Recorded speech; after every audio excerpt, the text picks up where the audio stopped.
ગુજરાતના કેટલાક વિસ્તારોમાં ડાયરો ખૂબ લોકપ્રિય છે અને આ ડાયરા કલાકારો પણ એટલા જ લોકપ્રિય છે અને આવું જ એક લોકપ્રિય નામ એટલે કે દેવાયત ખવડ. દેવાયત ખવડ એક ડાયરા કલાકાર છે અને સૌરાષ્ટ્રના વિસ્તારોમાં તેમના નામનો તેમના ડાયરાનો દબદબો છે. જો કે દેવાયત ખવડ સતત કોઈને કોઈ કારણે વિવાદમાં સંકળાયેલા રહે છે. એક વખત ખૂબ સરકાર સારી છે તેવું કહેનાર દેવાયત ખવડ હવે દુઃખી અને નિરાશ થઈ ગયા છે, કારણ કે તેમને એવું લાગે છે કે આ સરકાર હવે તેમનું કામ કરતી નથી અને તેમને ન્યાય આપતી નથી.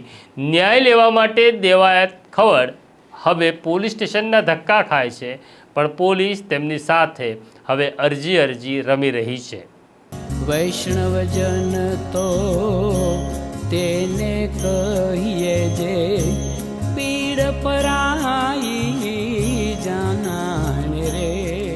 નમસ્કાર, નવજીવન ન્યૂઝમાં તમારું સ્વાગત છે અને હું છું તમારો પ્રશાંત દયાળ.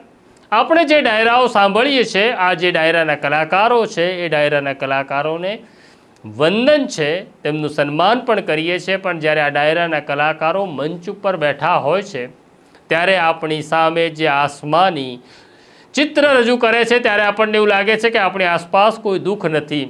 આ ડાયરા કલાકારો જ્યારે બહાદુરીની વાત કરે ત્યારે આપણને એવું લાગે છે કે આપણે તલવાર ઉઠાવી લેવી જોઈએ. આ ડાયરા કલાકારો જ્યારે આધ્યાત્મની વાત કરે છે ત્યારે એવું લાગે છે કે જગતમાં બધું જ મિથ્યા છે અને જે ઈશ્વર છે તે તરફ આપણે પ્રયાણ કરવું જોઈએ. પણ આ ડાયરા કલાકારોની વ્યક્તિગત જિંદગી જુદી હોય છે. આમ તો દરેક માણસના બે ચહેરા હોય છે, એક વ્યક્તિગત ચહેરો હોય છે અને એક જાહેર ચહેરો હોય છે.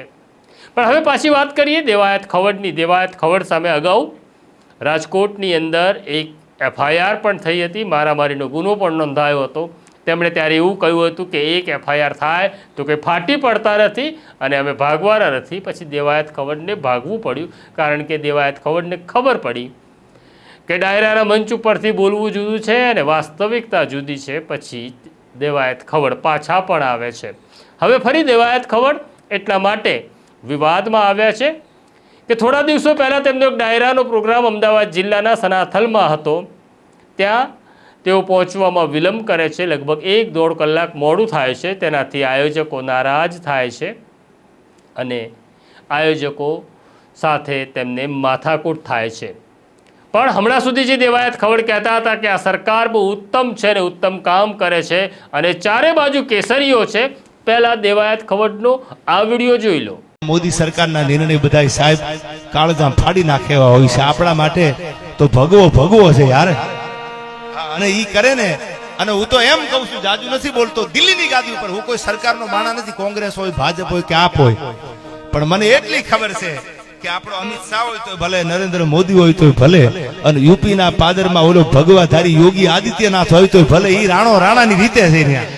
તમે દેવાયત ખવડનો આ વિડીયો જોયો. આ વિડીયો જોયા પછી તમને એવું લાગે કે ગુજરાત અને ભારતમાં ચોમેરે શાંતિ છે, કારણ કે ભારતીય જનતા પાર્ટીની સરકાર છે અને ભારતીય જનતા પાર્ટીના મહાન નેતાઓએ આ ભારતને સ્વર્ગ બનાવી દીધું છે અને દરેકના ઘર ઉપર હવે સોનાના નળિયા લાગી ગયા છે. આવું દેવાયત ખવડ એક ચિત્ર લોક ડાયરામાં ઊભું કર્યું હતું. પણ પછી ઘટના એવી ઘટે છે કે સનાથલમાં જ્યારે તેમને પહોંચવાનું હોય છે ત્યાં પહોંચવામાં તે વિલંબ કરે છે.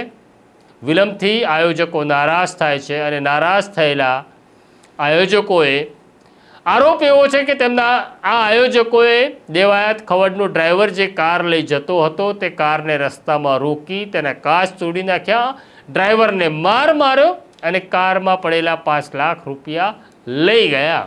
હવે દેવાયત ખવડ જે રીતના સરકારના વખાણ કરતા હતા ત્યારે એવું લાગી રહ્યું હતું કે દેવાયત ખવડ એક ફોન કરે અને પોલીસ દોડતી થઈ જાય, પણ તેવું થયું નથી. દેવાયત ખવડ દુઃખી છે, કારણ કે હજી દેવાયત ખવડે આ ફરિયાદ આપી, એ ફરિયાદ લેવાને બદલે પોલીસ અરજી રમી રહી છે અને દેવાયત ખવડની ફરિયાદ નોંધાતી નથી. તો દેવાયત ખવડ પોતાની ફરિયાદને લઈને શું કહે છે એ પણ તમે સાંભળી લો. એટલે સનાથલ ને કીધેલું કે આવું ડાયરામાં આવીશ તારીખ 20 બીજો ડાયરો મારો પીપળા હતો, એટલે મેં પણ કીધેલું હું કલાક હાજરી આપી નીકળી જાઉં. એટલે હું 8 વાગે એન્ટ્રી થઈ ગયો. 9:30 સુધી હું ત્યાં આગળ રોકાયો. 9:30 આયોજક ભગવતસિંહ કાનજીભાઈ ચૌહાણ, રામભાઈ કાનજીભાઈ ચૌહાણ, આ લોકોની મેં પરવાનગી લીધી કે ભાઈ ઓડિયન્સ છે ને તો ડાયરો ચાલુ ન થાય. સ્વાભાવિક છે. તો એ લોકો કે તમે તો પેલા ત્યાં ડાયરામાં જઈ આવો, એ પૂરો કરીને પછી તમે આવો, સીસીટીવી એમના ફાર્મ હાઉસના ચેક કરાવજો, આઈ એમ રિક્વેસ્ટ. એટલે હું ત્યાંથી 9:30 નીકળ્યો કાર્યક્રમમાં જવા. કાર્યક્રમમાં મેં 1-1.5 કલાક હાજરી આપી, રિટર્ન થયો. એટલે મેં મારા ડ્રાઈવરને, કાનો નામ છે, એને ઓફિસેથી કીધું તું ગાડી લઈને જા, આ લોકોને આપણે બોલાવ્યા છે, એનું પેમેન્ટ મારે કરવાનું, પછી હું ભગવત આગળથી લઈ લઈશ. એટલે મેં પૈસા લઈને એને મોકલ્યો, તું ગાડી લઈને જા. છોકરો આવ્યો સનાતન સ્ટેજ ઉપર, એટલે આમ ખબર પડી કે દેવાજભાઈને આવવામાં અડધી કલાક મોડું છે. કોઈ પણ કલાકાર, તમે મીડિયા લઈને બેઠા છો, ક્યાંક 5-15 મિનિટ કે અડધી કલાક આવવા જવામાં લેટ થતું હોય છે. આપણો બિઝનેસ રોડ ઉપર નો છે. મેં પણ રૂપિયો વિધાઉટ બજેટ લીધો નથી. કોઈ જો તમને એમ કહેતું કે અમે પૈસા દેવાજભાઈને આપ્યા નથી આવ્યા, તો મને એનો પ્રૂફ પુરાવા આપો, ડાયરા મૂકી દે, પહેલી વાત આ.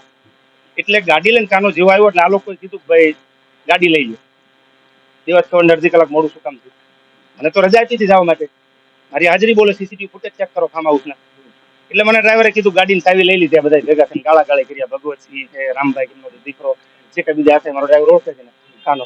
એટલે મને કીધું ભાઈ ગાડીની ચાવી લઈ લીધી. કાંઈ વાંધો ને, ગાડીની ચાવી દઈ દે. કાયદો છે આવડો મોટો, ભારતનું સરસ બંધારણ છે, આપણે એની સહાય કરશું, સહાય લેશું આપણે. એટલે ત્યાંથી 15 મિનિટ થાય એટલે કાનાને મેં કીધું લેવાય તો ગાડી લઈને તો નીકળી જાય, કારણ કે એકલો હતો. આ લોકો કાંઈ એની પર બીજું ત્રીજું કરે એ ચિંતા પણ મને હોય, મારી સાથે કાયમ છે. એટલે કાનો ગાડી લઈને ત્યાંથી નીકળ્યો. એટલે આ લોકોએ 2 ગાડી પાછળ, મહિન્દ્રા થાર અને ઇનોવા. સનાથલથી આઈ થિંક 500 મીટર કે સોરી મને ખાસ ખબર નથી ડિસ્ટન્સ, રિંગ રોડનું જે હોય ત્યાં ગાડી પહોંચી. એટલે 2 ગાડી આડી નાખી, બોટલનો ઘા કરીને ગ્લાસ પીડ્યો. કાનાને જેમ ફાવે એમ ગાળું દીધી. ગાડીની ચાવી લઈ અને સ્કોર્પિયો ગાડી લઈને લોકો નીકળી ગયા. 20 તારીખે રાત્રિનો આ બનાવ. એટલે કાનાને મને ફોન આવ્યો, ગાડી લઈને લોકો નીકળી ગયા. તું ઉભો રહે, ત્યાં હું 2 વાગે આઈ થિંક પહોંચી ગયો અમદાવાદ, આણંદ બાજુ આવું. એટલે કાનાને મેં ગાડીમાં બેસાડીને કીધું જે કાંઈ થતું સવારમાં આપણે કાયદેસર પ્રોસેસ કરશું. સવારમાં મેં કાનાને મોકલ્યો, સાંગોદર પોલીસ સ્ટેશન લાગી, ખબર પડી મને. એટલે મેં મોકલ્યું ભાઈ તું જે કાંઈ એફઆઈઆર કરાવવાની છે લીગલી પ્રોસેસ આપણે કરો. કાનો એવો લીગલ પ્રોસેસ કરવા, એફઆઈઆર કરવા માટે. તો આમાં એવા ક્વેશ્ચનો થવા માંડ્યા, આ હતા ના નતા. બનાવ જે માણસ સાથે બન્યો છે, જે નામ લખાવે છે, તો નામ લખવા કોઈ તૈયાર નથી. અરજી લ્યો સવારથી રાત્રે આઈ થિંક 1 વાગ્યા સુધી, કાલે બપોરથી મારો માણસ આ પોલીસ સ્ટેશનમાં એફઆઈઆર કરાવવા માટે બેઠો છે, લખાવે છે, લીગલ પ્રોસેસ છે, ગાડીનો કબજો એમની પાસે છે, પૈસા એમની પાસે છે, બધું તોડફોડ કરીને લઈ ગયા છે, છતાં બી હજી એફઆઈઆર ફાટી નથી.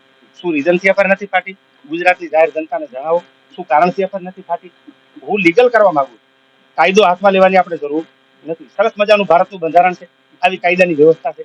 તો તમે કેવું આજ રાજાશાહી નથી, તમામને બધો હક મળેલ છે. તો તમામ પ્રજા, તમામ ભારતનો કે ગુજરાતનો કોઈ પણ નાગરિક અપેક્ષા કોની પાસે રાખે ન્યાયની? એ આપ મીડિયાના માધ્યમથી પૂછો. અપેક્ષા તમે પોલીસ સ્ટેશન કે કાયદાની પાસે જ રાખશો, તમારું સંરક્ષણ કાયદો જ કરશે. તો મારી ગાડી વહી ગઈ ડ્રાઈવરના હાથમાંથી, ગાડીની તોડફોડ થઈ, અંદર 5 લાખ રૂપિયા મારા પડ્યા છે, હજી સુધી કોઈ જવાબ નહીં, એની એફઆઈઆર કોઈ ફાટે નહીં. તો આનું રીઝન શું? તમે સાંભળી લીધું. સરકારના વખાણ કરનાર દેવાયત ખવડને ખબર પડી ગઈ છે કે વાસ્તવિકતા, જમીની વાસ્તવિકતા જુદી છે. આ સરકાર ને આ પોલીસ બસ ત્યારે જ કામ કરે છે કે જ્યારે ફરિયાદી વગદાર હોય. સામાન્ય માણસની ફરિયાદ માટે તો બાય બાય ચાયણી જેવી સ્થિતિ થાય છે. અમને જાણકારી એવી મળી છે કે દેવાયત ખવડની આ ફરિયાદ એટલા માટે નોંધવામાં આવતી નથી કારણ કે પ્રદેશ સંગઠનના એક દમદાર નેતા હવે વચ્ચે પડ્યા છે અને તેમણે બીડું ઝડપ્યું છે કે આયોજકો સાથે દેવાયત ખવડ સમાધાન કરી લે. તેમણે કેટલીક દરખાસ્તો પણ દેવાયત ખવડને મોકલી છે. દેવાયત ખવડ સમાધાન કરવાની ના પાડે છે. દેવાયત ખવડ કહે છે હવે તો લડી લેવું છે. જોઈએ આ લડવા નીકળેલા દેવાયત ખવડ કેટલા લડી શકે છે. અને સામે આયોજક છે જેમને એક રાજકીય નેતાનું પીઠબળ છે. કોનું ચાલે છે? પણ એટલું જ કહેવું છે કે જ્યારે સરકારના વખાણ કરવા બેસીએ ત્યારે મર્યાદામાં વખાણ કરીએ. ક્યારેક એવું પણ બને કે આપણી મજબૂરી હોય સરકારના વખાણ કરવા પડે. સરકાર સારું કામ કરે તો ચોક્કસ સરકારને સારી કહેવી છે, પણ ચારે તરફ હરિયાળી છે એવું નહીં કહેવું, કારણ કે આ ગરીબ અને કચડાયેલો દેશ છે. અહીંયા કરોડો લોકોનો અવાજ સરકાર સાંભળતી નથી. એ વાત પણ એટલી જ વાસ્તવિકતા છે. આ બોધ કથા છે દેવાયત ખવડ જેવા કલાકારો માટે, જેઓ સરકાર ઉપર આફરીન થાય છે, ઓળઘોળ થઈ જાય છે અને પછી જ્યારે તેમનો વારો આવે છે ત્યારે સરકાર તેમનો વારો કાઢી નાખે છે. આ એની કથા છે. આ સ્ટોરી તમને કેવી લાગી અમને કોમેન્ટ બોક્સમાં જરૂરથી લખજો. અમારી સાથે વાત કરતા રહેજો. અમે તમારો અવાજ છીએ, તમારી વાત કરીએ છીએ. નવજીવન ન્યૂઝ છીએ અત્યારે મને અને મારા સાથી દેવલ જાદવને રજા આપો. નમસ્કાર. વૈષ્ણવજન તો તેને કહીએ જે પીડ પરા